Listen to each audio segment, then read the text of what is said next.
بسم الله الرحمن الرحيم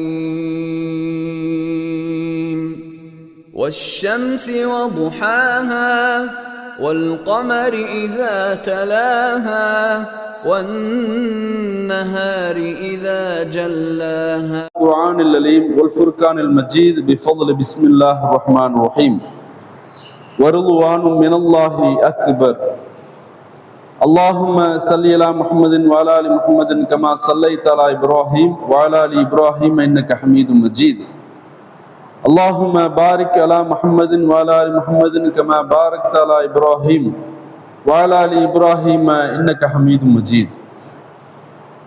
புகழும் புகழ்ச்சியும் அகிலங்களை படைத்து பரிபாலித்துக் கொண்டிருக்கக்கூடிய ரப்புல் ஆலமீன் அல்லாஹ் ஒருவனுக்கே உண்டாகட்டும்.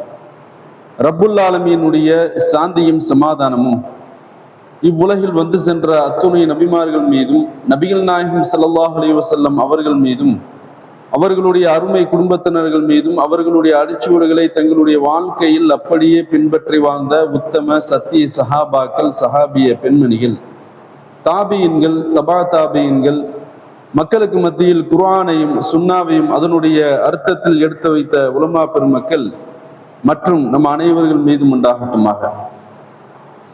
கண்ணியத்திற்குரிய எல்லாம் வல்ல அல்லாஹுவின் நல்லடியார்களே, புனிதமிக்க ஜும்மாவினுடைய இந்த நாளில் புனிதமிக்க ரமலானுடைய நோன்பை நோற்றிருக்கக்கூடியவர்களாக நாம் எல்லாம் இங்கு ஒன்று குழுமியிருக்கின்றோம். இவ்வேளையில் இறை பொருத்தத்தை அடைவோம் என்ற தலைப்பில் ஒரு சில செய்திகளை நாம் இங்கு பார்க்க இருக்கின்றோம். பொதுவாக மனிதர்களாக இருக்கக்கூடிய நாம் இவ்வுலகத்தில் வாழக்கூடிய நேரத்தில் ஏதாவது ஒரு விஷயத்தினுடைய அடிப்படையில் யாருடைய ஒரு அணுகுமுறையை நாம் பார்க்கிறோம் என்று சொன்னால், ஒரு நபர் இன்னொரு நபருடைய அந்த திருப்தியை நாடி தன்னுடைய வாழ்க்கையை அமைத்துக் கொள்ளக்கூடிய ஒரு சூழலை பார்க்கிறோம். எந்த அளவுக்கெல்லாம் இருக்கின்றது என்று சொன்னால், உதாரணத்திற்கு அவருடைய பேச்சாக இருந்தாலும், ஒரு நபருடைய ஆடை அலங்காரமாக இருந்தாலும், அவர் போடக்கூடிய அணிகலன்களாக இருந்தாலும், அவருடைய பண்புகளை மாற்றிக்கொள்ளக்கூடிய அந்த விஷயமாக இருந்தாலும், பிறருக்காக மாற்றிக்கொண்டு தன்னை அந்த இடத்தில் அவருடைய திருப்தியை பெற வேண்டும். உதாரணத்திற்கு ஒரு தொண்டனாக இருக்கக்கூடிய நபர் ஒரு தலைவனுடைய ஒரு திருப்தியை பெறக்கூடியவனாகவும், ஒரு குடும்பம் என்று வந்துவிட்டால் ஒரு கணவனுடைய திருப்தியை ஒரு மனைவி என்பவள் அந்த திருப்தியை அடையக்கூடிய அந்த விஷயமாக இருந்தாலும், ஒரு மாணவனாக இருக்கக்கூடியவன் தன்னுடைய ஆசிரியருடைய திருப்தியை பெறக்கூடிய அந்த நிகழ்வாக இருந்தாலும், அந்த வாழ்க்கையை நாம் எடுத்துக்கொண்டோம் என்று சொன்னால் டோட்டலா அவங்களுடைய கேரக்டர், அவர்களுடைய பண்பு வேற மாதிரி இருக்கும். ஆனால் அவர்களுடைய திருப்தியை பெற்றே தீர வேண்டும் என்பதற்காக நம்ம என்ன செய்யறோம், நம்மளுடைய பண்புகள், நம்மளுடைய நடை உடை பாவனை, நம்மளுடைய பேச்சுக்கள், நம்மளுடைய ஆடைகள் அணிகலன்கள் போன்ற எல்லா விஷயத்தையும் என்ன செய்யறோம், மாற்றிக்கொண்டு அவர்களுக்கு பிடித்தாற் போல் இந்த உலகத்தில் வாழ்றதை பார்க்கிறோம். ஆனால் இதுவெல்லாம் இந்த உலகத்தில் ஒரு மனிதன் இன்னொரு மனிதனை நாடி வாழக்கூடிய ஒரு விஷயமாக கூட இருக்கலாம், அது தப்பு கிடையாது. ஆனால் இந்த உலகத்தில் மனிதர்களாக இருக்கக்கூடிய நாம் எதற்கு படைக்கப்பட்டோம், என்ன நோக்கத்திற்காக படைக்கப்பட்டோம் அப்படிங்கிற சிந்தனை கொண்டவர்களாக நாம் அல்லாஹ்வுடைய திருப்தியை மட்டும்தான் நாடி இந்த உலகத்தில் நம்ம என்ன செய்யணும், எல்லா விதமான அந்த நடைமுறைகள், அந்த பழக்க வழக்கங்கள், நம்மளுடைய சித்தாந்தங்கள் எல்லாமே அல்லாஹுக்கு பிடித்தமான ஒரு திருப்தியாகத்தான் இருக்கணும். பிறருக்காக ஒரு விஷயத்தை செஞ்சுவிட்டு போயிட்டோன்னு சொன்னா அந்த திருப்தியை நீ அவனிடத்திலேயே பெற்றுக்கொள் என்று அல்லாஹ் மறுமை நாள்ல என்ன செய்வான், நம்மளுடைய அந்த நன்மைகள் அமல்கள் எல்லாம் நம்மளுடைய மூஞ்சில தூக்கி விட்டேறிஞ்சிட்டு போயிடுவான். ஏன், உலகத்தில் இந்த மனிதர்களுடைய திருப்தியை நாடணும், இவர்களிடத்துல நல்ல பேர் எடுக்கணும், இவர்களிடத்துல ஒரு நல்ல ஒரு சகாயம் வைத்துக் கொண்டால்தான், இவர்களிடத்துல அட்ஜஸ்ட்மெண்ட் பண்ணினால்தான் நம்ம இந்த உலகத்துல ஓட்ட முடியும் அப்படிங்கிற ஒரு ரீதியில் இந்த உலகத்தில் நாம் நம்மளுடைய அமல்களாக இருந்தாலும் நம்மளுடைய எண்ணங்களாக இருந்தாலும் அந்த இபாதத்து விஷயத்தில் நாம் செய்து விட்டோம் என்று சொன்னால் மறுமை நாள்ல அல்லாஹ் என்ன செய்வான், அவர்களை கூப்பிட்டு நீ யாருக்காக நீ அட்ஜஸ்ட்மெண்ட் பண்ணாயோ, யாருக்காக நீ ரொம்ப அணுகி நீ இந்த உலகத்தில் வாழ்ந்தாயோ, யாரை கௌரவப்படுத்த வேண்டும் என்கின்ற ரீதியில் இந்த உலகத்தில் நீ வாழ்ந்தாயோ அவரிடத்துல போய் நீ வாங்கிக்கப்பா, ஏன்ட்ட நீ வாங்காத அப்படின்னு சொல்லிட்டு அல்லாஹ் என்ன செய்வான், அப்படி ஒரு செகண்ட்ல அடிச்சுட்டு போயிடுவோம். அப்ப நாம் விடிய விடிய இந்த உலகத்தில் இறைவனுக்காக மட்டுமே நம்மளுடைய வாழ்க்கையை அமைத்து கொண்டு நம்மளுடைய வேலைகளை எல்லாம் தூக்கி உதறிவிட்டு அல்லாஹுடைய மார்க்கத்திற்காக நாம் என்ன செய்வோம், முழுக்க முழுக்க இதுலயே பிறண்டுகிட்டு கிடப்போம். ஆனால் அற்பத்திலும் அற்பமாக இருக்கக்கூடிய ஒரு மனிதன் இன்னொரு மனிதனை திருப்திப்படுத்துவதற்காக என்ன செய்வோம், இப்படி நம்மளுடைய அமல்களை நாம் செய்து விட்டோம் என்று சொன்னால் துளி கூட மறுமையில கிடைக்காது. அதுல ஞாபகத்துல வச்சுக்கணும். பாருங்க எந்த அளவுக்கு என்று சொன்னால் அல்லாஹ் தன்னுடைய திருமறையில் சொல்லி காட்டுறான், அஃபமனித்தபா ரிதுவானல்லாஹி கமம்பா பிஸஹத்தி மினல்லாஹி வ மஅவாஹு ஜஹன்னம் வ பிஸல் மஸீர். அல்லாஹ்வுடைய திருப்தியை பெற்றவன் அல்லாஹ்வின் கோபத்திற்கு ஆளாகி நரகத்தை அடைந்தவனை போன்றவனா? அல்லாஹ்வுடைய திருப்தியை பெற்றவர்கள் ஒரு காலம் என்ன செய்ய மாட்டாங்க, அவர்கள் நரக படுகுழியில் விழவே மாட்டார்கள் அப்படின்னு அல்லாஹ் சொல்லிவிட்டு சொல்றான். அந்த நரகம் எப்படிப்பட்டது தெரியுமா? சென்றடையக்கூடிய இடங்களில் அது மிக கெட்டது, அந்த அளவுக்கு கடுமையானது, கொடூரமானது என்று அல்லாஹ் தன்னுடைய திருமறையில் சொல்லி காட்டுறான். அப்ப இந்த வசனத்தை கூர்ந்து கவனித்தோம் என்று சொன்னால் அல்லாஹுடைய திருப்தியை பெற்றவன் அல்லாஹுடைய கோபத்திற்கு ஆளாகி நஷ்டமடைந்து நரகத்திற்கு சென்றவனை போன்றவனா? அப்ப நம்மளுடைய அமல்களை எல்லாம் பிற மக்களுக்காக, பிறருடைய மனதை குளிர வைப்பதற்காக, பிறரை அட்ஜஸ்ட்மெண்ட் பண்ணுவதற்காக நம்மளுடைய இபாதத்துகளை, நம்மளுடைய வேலைப்பாடுகளை நாம் அமைத்து கொண்டோம் என்று சொன்னால் நிச்சயமாக அது அவர்களிடத்துல தான் நாளை மறுமையில பெற்றுக்கொள்ளணும். ஏன், அவர்களே ஒன்றும் இல்லாம நிற்பாங்க. அப்படிப்பட்ட ரீதியில் பிறருடைய அந்த விஷயத்துல கூடுதல் கவனம் செலுத்தக்கூடிய நபர்களுடைய விஷயம் எப்படி இருக்கும் மறுமையில பாத்தீங்கன்னு சொன்ன, அவர்கள் பிற மனிதர்களுக்கு மத்தியில் அட்ஜஸ்ட்மெண்ட் பண்ணியிருப்பாங்க. அப்ப அவர்கள்ட்டே ஒண்ணு இருக்காது. அப்ப அவர்கள்ட்ட போய் நம்மளுடைய நன்மை கேட்டன, எப்பா உலகத்தில் வாழக்கூடிய நேரத்துல உனக்காகத்தான் இப்படி எல்லாம் பண்ணினேன், உன்னுடைய அறிவுரையின் பேர்ல தான் நான் இப்படி எல்லாம் நடந்துகிட்டேன், உனக்காகத்தான் நான் முழுக்க முழுக்க இப்படி செஞ்சேன், உன்கிட்ட ஏதாவது நன்மை இருந்தா அல்லாஹ் வாங்கிக்க சொன்னா குடுடா அப்படின்னு சொன்னா கொடுப்பானா? துளி அவனுக்கே இல்லையில, எனக்கே ஒன்னும் இல்லை, உனக்கு எப்படா நான் தருவேன் சொல்லிடுவானா இல்லையா? அப்ப இந்த விஷயத்துல கூடுதலாக நம்ம என்ன செய்யணும், ஒவ்வொருவரும் நம்ம என்ன செய்யணும், நாம் மிக கவனத்தோடு இந்த உலகத்துல வாழணும். அது மட்டும் இல்லாமல் நபிகள் நாயகம் ஸல்லல்லாஹு அலைஹி வஸல்லம் அவர்கள் அனுதினமும் ஒரு பிரார்த்தனை நமக்கு கற்றுத் தந்திருக்காங்க. அதை நம்ம என்ன செய்யணும், மனனம் செய்து விட்டு அதை திரும்ப திரும்ப நாம் அந்த பிரார்த்தனையை அல்லாஹ்விடத்துல நாம் மொழியக்கூடியவர்களாக இருக்கணும். என்ன துவா? அல்லாஹும்ம அஊது பிரிலாக மின் சஹதிக வ பிமுஆஃபாதிக மின் உகூபதிக வ அஊது பிக மின்க லா உஹ்ஸி ஸனான் அலைக அன்த கமா உஸ்னைத அலா நஃப்ஸிக. அல்லாஹ்வுடைய தூதர் நபிகள் நாயகம் ஸல்லல்லாஹு அலைஹி வஸல்லம் அவர்கள் தன்னுடைய வாழ்நாளில் ஒரு பிரார்த்தனையை திரும்ப திரும்ப ஓதுறாங்கன்னு சொன்னா அந்த பிரார்த்தனை அதுக்கு என்ன பொருள் அப்படின்னு பாத்தீங்கன்னு சொன்னா, இறைவா உன் திருப்தியின் மூலம் உன்னுடைய அதிருப்தியை நான் என்ன செய்வேன், நான் பாதுகாப்பு தேடுறேன், உன்னுடைய திருப்தியை மட்டும் எனக்கு கொடு, உன்னுடைய அதிருப்தியிலிருந்து நான் என்ன செய்யறேன், உன்னிடத்தில் நான் பாதுகாப்பு தேடுகிறேன், உனது மன்னிப்பின் மூலம் உனது தண்டனையிலிருந்து நான் பாதுகாப்பு கோருகிறேன், உனது மன்னிப்பு தான் எனக்கு வேணும், உன்னுடைய தண்டனை எனக்கு ஒரு காலம் எனக்கு நீ வந்துடவே கூடாது என்று அல்லாஹ்வுடைய தூதர் சொன்னதை நம்ம பார்க்கிறோம். உன்னை என்னால் முழுமையாக புகழ இயலாது, உன்னை ஒரு பொழுதும் மனிதர்களாக இருக்கக்கூடிய நாம் எவ்வளவுதான் புகழ்றோமா, 24 மணி நேரத்துல புகழ்றோமான்னு சொன்ன, தொழுதுட்டு அல்லாஹ்வை திக்ர் செய்யக்கூடிய விஷயத்துல நம்ம என்ன செய்யறோம், நாம் நம்மளுடைய கவனக்குறைவினால் என்ன செய்யறோம், உலகத்தினுடைய இன்பங்களை நோக்கி விரையக்கூடியவர்களாக தொழுவ முடிச்சு சலாம் கொடுத்து இடுன்னு ஓடி போயிடும். அல்லாஹ் சொல்லக்கூடிய அல்லாஹ்வுடைய தூதர் காட்டி தந்த அந்த திக்ருகளை எல்லாம் தொழுகைக்கு பிறகு ஓதக்கூடிய அந்த திக்ருகளை ஓதினும் அல்லாஹ்வை கௌரவப்படுத்துறோமான்னு சொன்ன, தொழுகையை தொழுதுட்டு போயிரும்.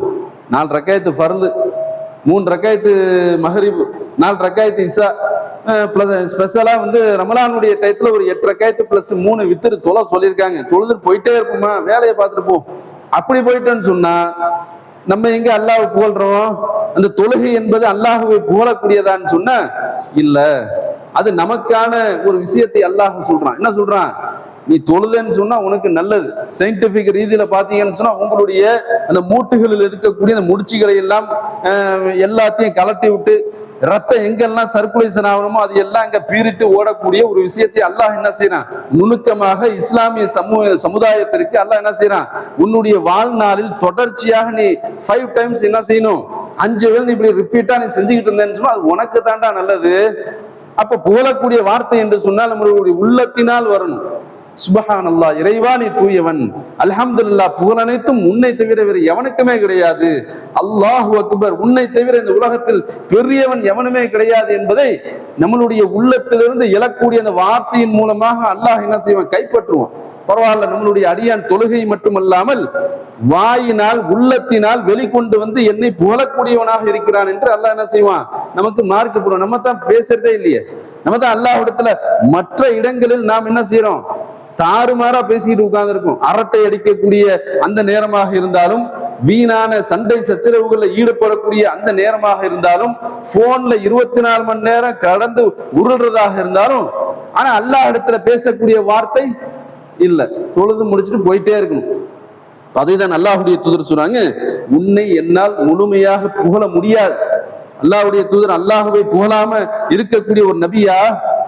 கால் கடுக்க கடுக்க அல்லாஹ்வுடைய தூதர் நபிகள் நாயகம் ஸல்லல்லாஹு அலைஹி வஸல்லம் அவர்கள் அந்த தஹஜ்ஜத்தினுடைய நேரத்தில், இஷாவிற்கு பிறகு தொழக்கூடிய நேரத்தில் கால்கள் எல்லாம் வீங்கி, அவர்களுடைய கால்கள் முற்றிலுமாக வீங்கி இருக்கக்கூடிய நேரத்தில் ஆயிஷா அம்மையார் அவர்கள் கேட்கிறாங்க, அல்லாஹ்வுடைய தூதரே, தங்களுடைய பாவத்தை தான் அல்லாஹ் மன்னித்து விட்டேன் என்று உங்களுக்காக ஸ்பெஷலா சொல்லிட்டானே, நீங்கள் ஏன் இந்த அளவு நீங்க நின்று வணங்குறீங்க? இன்னா ஃபதஹனா லக ஃபதஹ முபீனா லியக்ஃபிர லக்கல்லாஹு மா தகத்தம மின் தம்பிக வ மா தஅஹர். அல்லாஹ் ஸ்பெஷலா இந்த உலகத்தில் எந்த ஒரு மனிதனுக்கும் எந்த ஒரு நபிக்கும் இருக்காத ஒரு முக்கியமான ஒரு மன்னிப்பை அல்லாஹ் ரப்பல் ஆலமீன் கடைசி தூதராக இருக்கக்கூடிய நபிகள் நாயகம் ஸல்லல்லாஹு அலைஹி வஸல்லம் அவர்களுக்கு அல்லாஹ் பிரத்யேகமாக கொடுத்திருக்கான். நபியே, உங்களுக்கு வெற்றியை நாம் தந்திருக்கிறோம், உங்களுக்கு நாம் முன் செய்த பாவத்தை மன்னித்து விட்டோம், இனிமே வரக்கூடிய பிஃபோராக செய்யக்கூடிய எந்த பாவமாக இருந்தாலும் நான் என்ன செய்வேன், உங்களுக்கு மட்டும் நான் மன்னிப்பு கொடுக்கிறேன் அல்லாஹ் சொன்னதை தன்னுடைய மனைவி ஆயிஷா அம்மையார் அவங்கள்ட்ட சொல்றாங்க. ஆயிஷாவே, அல்லாஹினுடைய பாவத்தை யாருக்கும் இந்த உலகத்தில் செய்யாத ஒரு அற்புதமான ஒரு விஷயத்தை என்னுடைய விஷயத்தில் அல்லாஹ் கருணை காட்டினானா இல்லையா? அப்ப அவனுடைய விஷயத்தில் நான் நன்றி உள்ளவருடைய அடியானாக இருக்கணுமா இல்லையா? அதற்காகத்தான் இந்த கால் கடுக்க நான் இறைவனுக்காக நான் தொழக்கூடிய தொழுகை என்று அல்லாஹ்வுடைய தூதர் சொன்னாங்க. அப்ப அப்படிப்பட்ட நபிகள் நாயகம் ஸல்லல்லாஹு அலைஹி வஸல்லம் சொல்றாங்க, இறைவா, உன்னை முழுமையாக எனக்கு புகழ முடியாது, உன்னை நீ எவ்வாறு முழுமையாக புகழ்ந்து கொண்டாயோ அதை அவ்வாறே நீ இருக்கிறாய் என்று அல்லாஹ்வுடைய தூதர் அந்த பிரார்த்தனை நமக்கு கற்றுத்தராங்க. அப்ப இந்த பிரார்த்தனையை நாம் அனுதினமும் ஓதுறோமா? லைஃப்ல இந்த துவாவை கேட்டதே இல்லையப்பா, இப்பதான் நீங்க புதுசா சொல்றீங்களோ அப்படின்னு சொல்லக்கூடிய நபர்கள் ஏராளமாக இருக்கலாம். அப்ப கிதாபுகளை படிக்கணும், திருமறை குர்ஆனை எடுத்து வாசிக்கணும், நபிகளாருடைய அந்த அர்ப்பணமான அந்த துவாக்களை எல்லாம் நம்ம என்ன செய்யணும், நம்மளுடைய வீடுகள்ல நம்ம வாங்கி வைக்கணும். வாங்கி வைக்காம மறுமை நாள்ல போய் நான் தொழுதேன், நோன்பு வச்சேன், ஜக்காத்து கொடுத்தேன்னு சொன்ன அல்லாஹ் என்ன செய்வான், லே நீ கடமையை தாண்டா செஞ்சிருக்க, நான் உன் மீது கடமையாக எதையெல்லாம் நான் உனக்கு ஆக்கினேனோ அதை மட்டும் தான் செஞ்சுட்டு வந்திருக்க, கூடுதலா என்ன புகழ சொன்ன எங்கடான்னு கேட்பான்ல. புகழ சொன்னியா? அதான் புகழ்ந்துட்டனே, அதான் தொழுதுட்டனே, அதான் நோன்பு வச்சனே, அதான் ஹஜ்ஜு செஞ்சனே. இது புகழ்ச்சி இல்லடா, இது உன் மீது கடமையாக்கப்பட்ட ஒரு இபாதத். என்னை நீ அனுதினமும் என்னோடு நீ தொடர்பில் இருக்கக்கூடிய ஒரு சில வார்த்தையெல்லாம் உன்னுடைய தூதரின் மூலமாக நான் கற்று தந்தேனே. அப்ப அதெல்லாம் எங்கடா அப்படின்னு கேட்டா நம்ம என்ன செய்வோம், முழிப்போமா? முடிச்சுதான் ஆகணும். ஏன், நம்மள்ட்ட நம்ம ஆண்ட்ராய்டு மொபைல் இருக்க, டைம் பாஸ் ஆகிறதுக்கு ஃபேஸ்புக்கு, டைம் பாஸ் ஆகிறதுக்கு யூடியூப், இன்னும் என்னென்னவெல்லாம் இருக்கோ எல்லாத்தையும் நம்ம என்ன செய்யற, நேரத்தை செலவிடுவோமே ஒழிய இப்படிப்பட்ட அற்புதமான பிரார்த்தனை, இறைவனுடைய திருப்தியை மட்டும்தான் இந்த உலகத்தில் நான் பெற்றுக்கொண்டு இந்த உலகத்துல வாழணும் அப்படிங்கிற சிந்தனை போக்கூடியவர்களாக இருக்கிறோமா? அப்ப சிந்திச்சு பார்க்கணும். அல்லாஹ்வுடைய திருப்தியை காட்டிலும் இந்த உலகத்தில் வேறு ஏது மூலமாக நாம் சென்று விட்டோம் என்று சொன்னால், உலக பொருளாதாரமாக இருந்தாலும் உலக கவர்ச்சி பொருளாக இருந்தாலும் அதை நோக்கி நம்மளுடைய திருப்தியை நாம் பெற்றுவிட்டோம் என்று சொன்னால், ஒரு காலம் இறைவனுடைய திருப்தியை நாம் ஒருபொழுதும் பெறவே முடியாது. ஏன், தொட்டில் பழக்கம் சுடுகாடை வரை என்று சொல்லுவாங்க. ஒரு விஷயத்துல முழுவதுமாக நாம் ஆழ்ந்து சென்று விட்டோம் என்று சொன்னால், அது பேஸ்புக் வலைத்தளங்கள் எதுவாக இருந்தாலும் அதுல நம்மளுடைய முழுக்க நம்மளுடைய எண்ணங்கள் கண்ணோட்டங்கள் எல்லாம் அதுல பாய்ந்து விட்டது என்று சொன்னால், அதுல மறுபடியும் மீள்வது அவ்வளவு சுலபம் எல்லாம் கிடையாதுங்க. எந்த அளவுக்கு என்று சொன்னால், கடுமையான தலைவலி ஜுரமாக இருக்கக்கூடிய அந்த நேரத்துல கூட நம்ம என்ன செய்வோம், ஆட்டோமேட்டிக்கா நம்மளுடைய மொபைலை நோண்டிக்கிட்டு கிடப்போம். டாக்டர் சொல்லுவாரு, டே உனக்கு ஹை ஃபீவரா இருக்கு, உனக்கு ரொம்ப டெம்பரேச்சர் கூட இருக்கு, இந்த மாத்திரை போட்டு ஒரு வாரம் என்ன செய்ய, நீ உன்னுடைய இயல்பான என்னவெல்லாம் நீ வேலை செய்ய அதையெல்லாம் தூக்கி போட்டுறணும், மூளைக்கு ரெஸ்ட் கொடுக்கணும், உன்னுடைய உடம்பை நோகாமல் அப்படியே நிக்கணும், உன்னுடைய கண்ணுக்கு நீ ரெஸ்ட் கொடுக்கணும்னு சொன்னதுக்கு அப்புறம் மாத்திரை போடுவோம். அதான் வேத்து விட்டுருச்சே, முடிஞ்சு கலக்கலப்பாயிடுச்சு அப்படின்னு சொல்லிட்டு எடுத்து அப்படியே உட்கார்ந்துட்டு அப்படியே சுண்ணாம்பு தடவுறது. வெத்தலையில எப்படி சுண்ணாம்பு தடவி உள்ளே போடுவோமோ அதே போன்று என்ன செய்யறது, அப்படியே மொபைலை போட்டு அப்படியே தேய்ச்சிக்கிட்டே இருக்கிறது. எங்க வழங்கும்னு கேட்கிறோம். அப்ப அல்லாஹ்விடத்துல அல்லாஹுடைய நாம் திருப்தியை பெறக்கூடியவர்களாக இருந்தோம் என்று சொன்னால், அல்லாஹுக்கு பிடித்தமான வார்த்தையை சொல்லி அதன் மூலியமாக நபிகள் நாயகம் ஸல்லல்லாஹு அலைஹி வஸல்லம் அவர்கள் எப்படி இறைவனுடைய திருப்தியை பெற்றார்களோ அப்படிப்பட்ட திருப்தியை பெறக்கூடியவர்களாக நம்ம இருக்கணும். அது மட்டும் இல்லாமல் பாருங்க, இந்த திருப்தி யாரு, அதாவது அல்லாஹ் சொல்லி காட்டுறான் எப்பேற்பட்டவர்கள் இந்த திருப்தி பெற்றவர்களாக இருக்கிறாங்கன்னு சொன்னா, முதன்மையானவர்கள் இறைவனுடைய தூதர்களாக இருக்கக்கூடிய வானவர்கள். அவர்கள் தான் படைப்பினங்களிலேயே மிகவும் தூய்மையானவர்கள் என்று அல்லாஹ் திருமறை குர்ஆன்ல சொல்றான். லா யமஸ்ஸுஹு இல்லல் முத்தஹர்ஊன். திருமறை குர்ஆனில் அல்லாஹ் சொல்லி காட்டுறான், இந்த குர்ஆனை தூய்மையானவர்களை தவிர வேறு எவரும் தொட முடியாது. தூய்மையானவர்கள் என்றால் யாரு? இன்றைக்கு இருக்கக்கூடிய உலமாக்கள் சொல்றாங்க, நீ ஒழு செஞ்சுட்டு தான் நீ திருமறை குர்ஆனை தொடணும்னு இன்னைக்கு இருக்கக்கூடிய உலமாக்கள் சொல்றாங்க.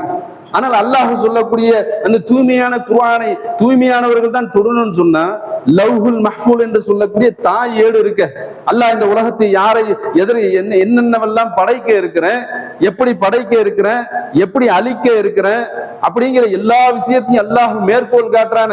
அப்ப அந்த லவ்ஹுல் மஹ்ஃபூல் ஏட்டில் அல்லாஹுவால் எழுதப்பட்ட அந்த திருமறை குர்ஆன் இருக்க, அந்த திருமறை குர்ஆனை தொடுவதற்கு தகுதியானவர்கள் வானவர்கள் மட்டும்தான், வேறு யாருமே கிடையாதுன்னு அல்லாஹ் சொல்றான். அப்ப அந்த தூய்மையானவர்களுடைய பிரார்த்தனை, அந்த தூய்மையானவர்களுடைய சிபாரிசு உங்களுக்கு மறுமையில் வேண்டும் என்று சொன்னால், அல்லாஹ் திருமறை குர்ஆன்ல சொல்றான், யஅலமு மா பைன ஐதீஹிம் வமா கல்ஃபஹும் வயஷ்ஃபௌன இல்லா லிமன் இர்தல்லா வஹும் மின் ஹஷியத்திஹி முஷ்ஃபிகூன்.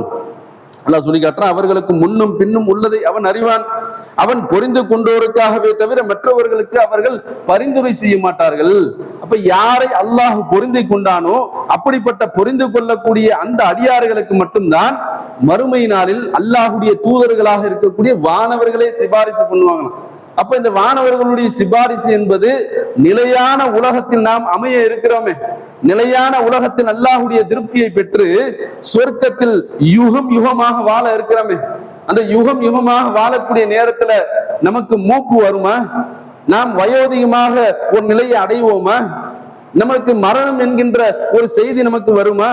நமக்கு அந்த உலகத்தில் தலைவலியோ ஜுரமோ காய்ச்சலோ தீராத ஒரு நோயோ ஏதாவது ஒன்று பிடிக்குமா? அப்ப எதுவுமே பிடிக்காது. அப்ப அப்படிப்பட்ட வாழ்க்கை நாம் வாழ வேண்டும் என்று சொன்னால், இந்த உலகத்தில் அல்லாஹுடைய திருப்தியை பெற்று அந்த திருப்தியின் மூலமாக நாம் நிற்கக்கூடிய அந்த வரிசையில எல்லா நபிமார்களும், எல்லா நல்லடியார்களும், எல்லா இறை தூதர்களும் நமக்காக சிபாரிசு பண்ணக்கூடிய நேரத்துல மாணவர்களும் வருவாங்க. அல்லாஹ் அறிவிச்சு கொடுப்பான், இந்த கூட்டம் நிக்கிற, இந்த கூட்டம் எல்லாம் உலகத்தில் வாழக்கூடிய நேரத்துல என்னுடைய கட்டளைக்கு மாற்றாமல் என்னுடைய பேச்சை முழுமையாக கேட்டு நான் இந்த கூட்டத்திற்கு எந்த தூதரை அனுப்பினேனோ அந்த தூதருடைய போதனையை சரியான முறையில் பேணியவர்களாக இருந்தார்களே, இவர்கள் தான் அந்த கூட்டம், இவர்களை நான் பொருந்தி கொண்டேன். ரலியல்லாஹு அல்லாஹ் சொல்லி காட்டுறான, சஹாபாக்களை பார்த்து சொல்றான, ரலியல்லாஹு அன்ஹும் வரது அன்ஹு. அந்த அல்லாஹ்வை இவர்கள் எப்படி புரிந்து கொள்ள வேண்டுமோ அந்த அளவுக்கு அவர்கள் புரிந்து கொண்டார்கள். அல்லாஹும் இவர்களுடைய செயல்களை பார்த்து இவர்களை பொருந்தி கொண்டேன் என்று சொல்றானே. அப்ப அப்படிப்பட்ட சஹாபாக்களுடைய வாழ்க்கையை நாம் தரம் பிரித்து பார்க்கணுமா இல்லையா? அவங்களுடைய வாழ்க்கையை எடுத்தோம் என்று சொன்னால் பேசிக்கொண்டே போலாம். அதுல ஒரு சில சஹாபாக்களுடைய வாழ்க்கையை பாருங்க, இறைவனுக்காகவே தன்னுடைய வாழ்க்கையை அமைத்து கொண்டு அர்ப்பணித்தவர்கள். அல்லாஹுடைய பாதையில தன்னுடைய வாழ்க்கைய செல்வத்தை ஈட்டாமல், மனைவி மக்களோடு அந்த கல்யாண வயசு வந்தும் கூட அந்த கல்யாணம் பண்ணாமல், சம்பாத்தியத்தின் பக்கமே தன்னுடைய வாழ்க்கையை அமைத்துக் கொள்ளாமல் என்ன செய்யறாங்க? போகட்டும், ஒரு காலம் இருப்போம்.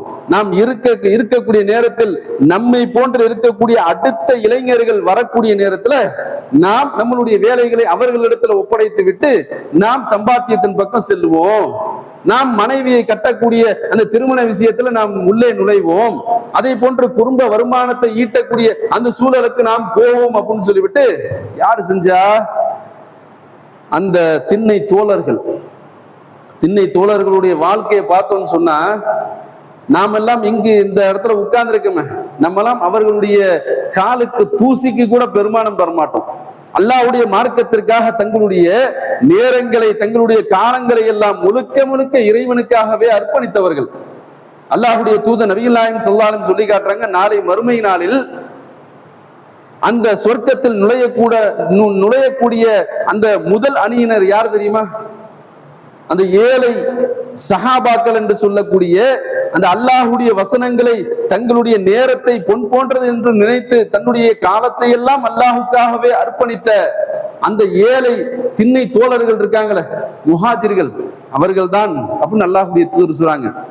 அல்லாஹ்வுடைய தூதர் ஒரு கட்டத்தில் நபி தோழர்களுக்கு மத்தியில தன்னுடைய சஹாபாக்களுக்கு மத்தியில சொல்றாங்க, இந்த திண்ணை தோழர்கள் இருக்காங்களே, இவர்களுடைய நாளை மறுமை நாளில் இருப்பிடத்தை அல்லாஹ் இவர்களுக்கு காண்பித்து கொடுத்தான் என்று சொன்னால் இவர்கள் அல்லாஹ்விடத்துல என்ன தெரியுமா பிரார்த்தனை பண்ணுவாங்க? இறைவா, ஒரு காலம் என்னை இந்த நிலையிலிருந்து என்னை வெளியேற்றிய விடாதே.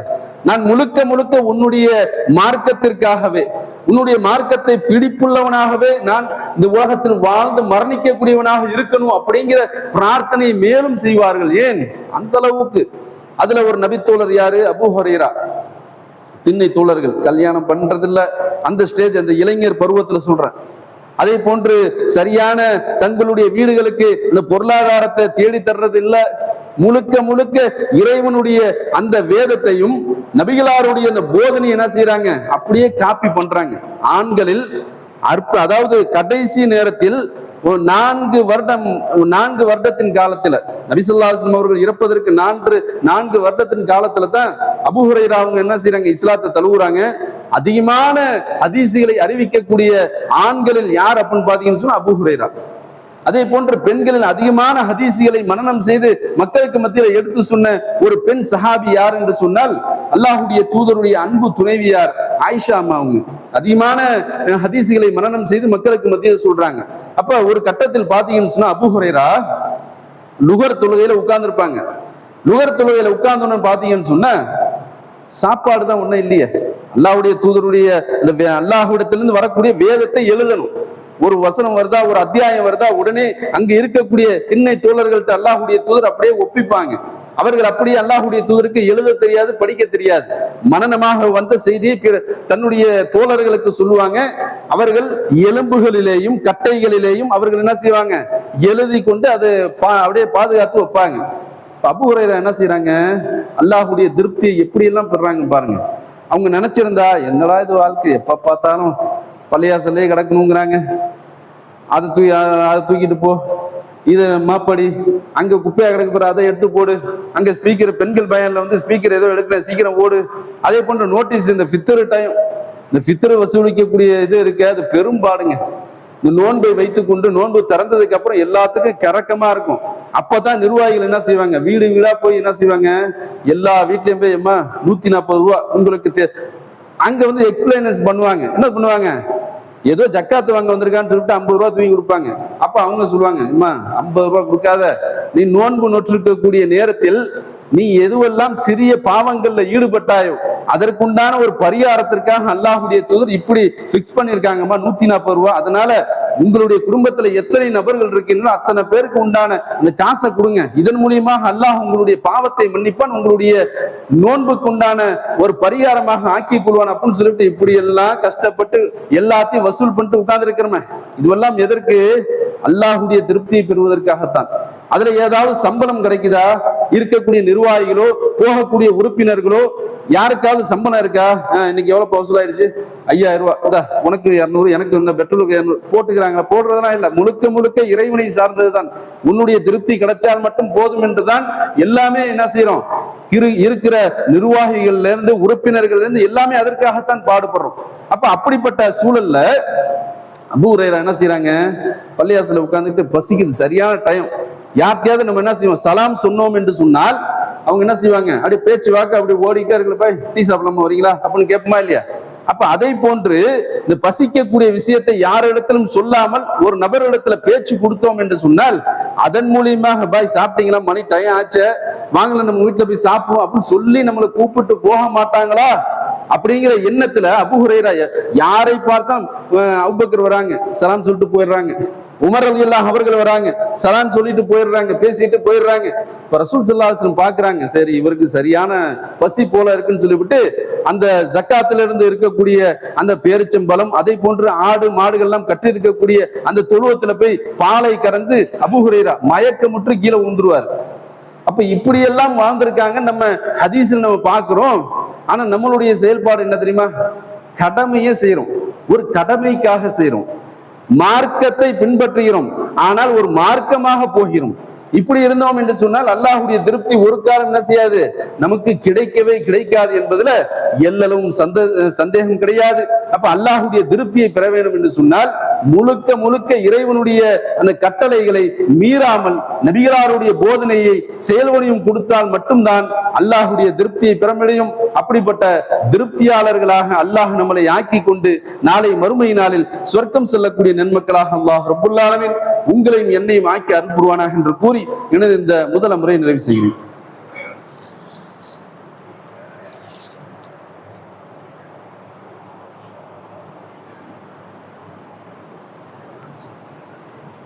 இன்னல் ஹம்துலில்லாஹ்.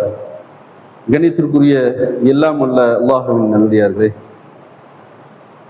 தமிழ்நாடு தௌஹீத் ஜமாத் மாநில தலைமையின் மூலமாக நடைபெற்று கொண்டிருக்கக்கூடிய அந்த சிறுவர் இல்லம், முதியோர் இல்லம், அதே போன்று ஆண்கள் தாவா சென்டர், பெண்கள் தாவா சென்டர், ஹிப்லு மதரசா, இன்னும் எம்ஏசி மாணவர்கள் படிக்கக்கூடிய அந்த ஆலிமாக்கள் கோர்ஸ், இன்னும் இஸ்லாம் அல்லாத மக்களுக்கு நடத்தக்கூடிய இஸ்லாம் ஒரு இனிய மார்க்கம், எளிய மார்க்கம், ஆர்ப்பாட்டம், போராட்டம், மருத்துவ உதவி, இன்னும் என்னென்னவோ மாநில தலைமையின் மூலமாக என்ன செய்யறோம், நம்ம வருடம் ஒவ்வொரு மாதமும் நாம் என்ன செய்யறோம், மக்களுக்கு மத்தியில வசூலை கேட்காமல் நம்மளுடைய குடும்ப தலைமையகமாக இருக்கக்கூடிய இந்த மாநில தலைமைக்கு ரமலானுடைய மாதத்தில் 2வது ஜும்மாவினுடைய வாலி வசூலை அவர்கள் அந்த குடும்ப சுமையாக இருக்கக்கூடிய, குடும்ப சுமை என்று சொன்னால் அங்கு இருக்கக்கூடிய நிர்வாகிகளுடைய குடும்ப சுமை கிடையாது.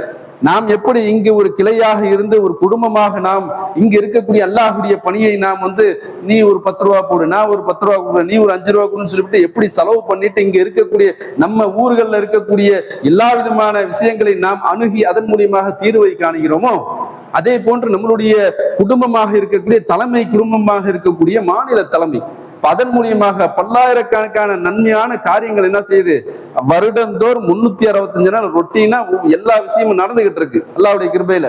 அந்த அடிப்படையில் அதற்குண்டான பொருளாதாரம் அல்லாஹ்வுடைய தூதர் சொன்னாங்க, இந்த மார்க்கத்தை வலு சேர்ப்பதற்காக எனக்கு பக்கபலமாக இருந்த பொருளாதாரம் எது தெரியுமா, இதோ நிற்கிறாரு அபூபக்கர், இவருடைய பொருளாதாரம் தான் என்று அல்லாஹ்வுடைய தூதர் நொடிக்கு நொடி மக்களை பார்த்து பேசக்கூடிய நேரத்துல சொன்னாங்க.